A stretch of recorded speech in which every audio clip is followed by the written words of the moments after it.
From the American point of view, they're after someone from within the system, someone reliable, to whom they can delegate the transfer of power. That is what Marco Rubio is saying at the moment. Maybe he will later hand this over to Crown Prince Reza Pahlavi, I don't know. But when you're talking about the downfall of the Islamic Republic, you're talking about right now, an hour later, tomorrow morning, tomorrow afternoon. The United States is planning that when we wake up, say, tomorrow morning and find the Islamic Republic collapsed, they've come and hit Khameneyi and the rest of them are scattered, and there is a power vacuum, someone from within the system to be able to hold the rudder when the situation normalizes a bit, there and then. We know that if, say, Crown Prince Reza Pahlavi decides to go back to Iran, the security situations won't be such that he'll be able to go like a day or two afterwards. Some relative security must be established. Certain structures should be established, where he should go, what he should do, which leaders are around that he can coordinate with, etc. So this is specifically the situation that the United States is pursuing. The withdrawal of the director of a film submitted to the Fajr Festival, an Islamic film festival, which I hope is going to be widespread. Saeed Zamanian, the writer and director of one of the films announced by this festival, has withdrawn from this event. This is the first boycott by one of the directors in this festival. Jawad Ganji, who was killed during the recent disturbances, was the first assistant director of the same film. Mr. Zamanian has written, as a sign of respect to all the blood shed and in the memory of all the beloved who lost their lives during the recent demonstrations, he's made this decision. Let this festival carry on with some filmmakers who are cronies of the system. And if you want to have a place in the future of Iranian art, to have any viewers, naturally our free Iran will not censor any of this in the future. But I'm sure that the names of these guys will be published. And our people, in support of our beloved country, will never watch any films by these guys. It's best if they realize their mistakes before it's too late. Also, Asghar Farhadi, another Iranian director, has said that no excuse can explain this bloody tragedy. This Oscar-winning director, in relation to the recent killings, has said that this nightmare is not explicable by any language. In an Instagram story, he has identified any excuse for the killing of the demonstrators as completely unacceptable and has sympathized with the mourning Iranian people. But Mohammad Bagher Ghalibaf has spoken about negotiations with the United States. I don't know if he actually believes that the United States has requested negotiations or what. The Speaker of the Iranian Islamic Parliament, in an interview with CNN, with the assumption that the United States only wants to impose its will, has rejected any negotiations. Ghalibaf has said that although Tehran is prepared to negotiate, he doesn't think that this is a kind of talk that the United States is after. She only wants to impose its will on other people, something that in the past few months during the nuclear negotiations with the United States, before the 12-day war, we'd heard from the officials of the Islamic State a number of times. The Speaker of the Islamic Parliament, in another section of his statement, repeating statements by other officials who've described the demonstrations as having been organized externally, will not retract from taking revenge for the blood of those shed during the demonstrations, referring most probably to the security forces. An official from the Ministry of Health has stated that a delay in treating the injured will result in infections. Abbas Abdi, who's the assistant head of nursing in the Ministry of Health, in an interview with IRNA has said, a delay in treating the wounds may result in infections, and something that can be treated simply may need surgery and unwanted consequences. Although he didn't say anything about people's fear of going into hospitals. This, in spite of many reports, including some from the security forces themselves, about attacking wounded demonstrators in hospitals and kidnapping them. Published pictures of some of the dead from medico-legal centers in some parts of the country have shown presence of oxygen tubing and cardiac monitoring probes still in situ. At the same time, the authorities have arrested some doctors who've tried to treat the injured outside of medical centers. Nevertheless, this nursing lead has said that if you attend a medical center and use a different name, nobody will interrogate you, and only if you want to use your national insurance will you need to identify yourself. He has spoken of hospitals all around the world as a safe environment to provide services for all human beings, regardless of their color, race, ideology or thoughts. But he hasn't mentioned about the attack by the security forces on health centers in Iran, on the wounded and those with them. Fortunately, we have a report from Isfahan which demonstrates the height of evil committed by the Islamic Republic in dealing with the demonstrators. Resuscitation room is somewhere. The life of even one person is precious. Is a place where when a patient would come, there was a bell which they would ring, and that would indicate, folks, come, we need to save the life of this patient.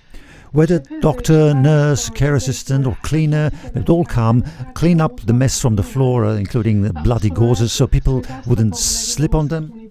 Would clean the room as much as he or she could.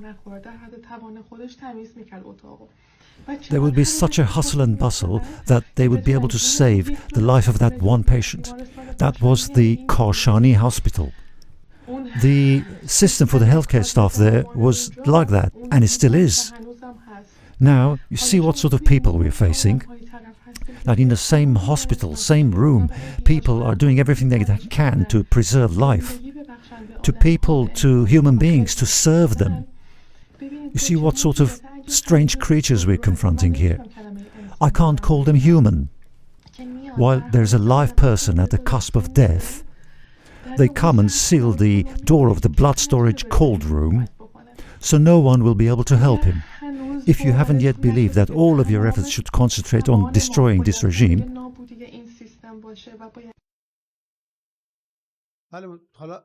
well, I think everybody knows that all of our efforts are concentrated on destruction of the system. This is horrific. The guy's bleeding and they've sealed the door of the blood room, so he'll die.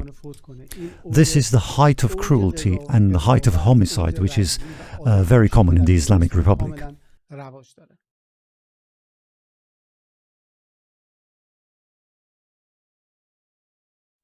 The fall of the value of the Iranian currency continues. Today, the American dollar is going for over 165,000 tumans. The gold coin, which had yesterday hit a historic high of 200 million tumans, is today 205 million tumans. This is while the American dollar 2 days ago was valued at 152,000 tumans. And on the 27th of January, the euro was 197,000 tumans, and pound sterling was 228,000 tumans, increasing from 180 and 207,000 tumans respectively. European Union ministers have imposed new sanctions on the Islamic Republic. Jean-Noël Barrot, the French foreign minister, has announced that the European Council for Foreign Affairs has imposed sanctions against some members of the government, the Ministry of Justice, the police, the IRGC, and institutions responsible for the censure of Internet in Iran. But the good event we were all waiting for eventually took place today. European ministers, after years of pressure from both inside and outside of this bloc, eventually agreed today to designate the IRGC as a terrorist group. Mrs. Hannah Neumann, who'd worked really hard on this, I think was so happy that she was hugging everybody. Also, Kaja Kallas, the High Representative of the European Union for Foreign Affairs, also spoke about the designation of the IRGC as a terrorist group. If we want to find out what awaits the Islamic Republic, we need to examine at least some of the more important consequences of this designation. They're all important, but some of them have more important consequences. The first victim of this is the trade and financial network of the IRGC outside Iran, which will hit the force's money directly.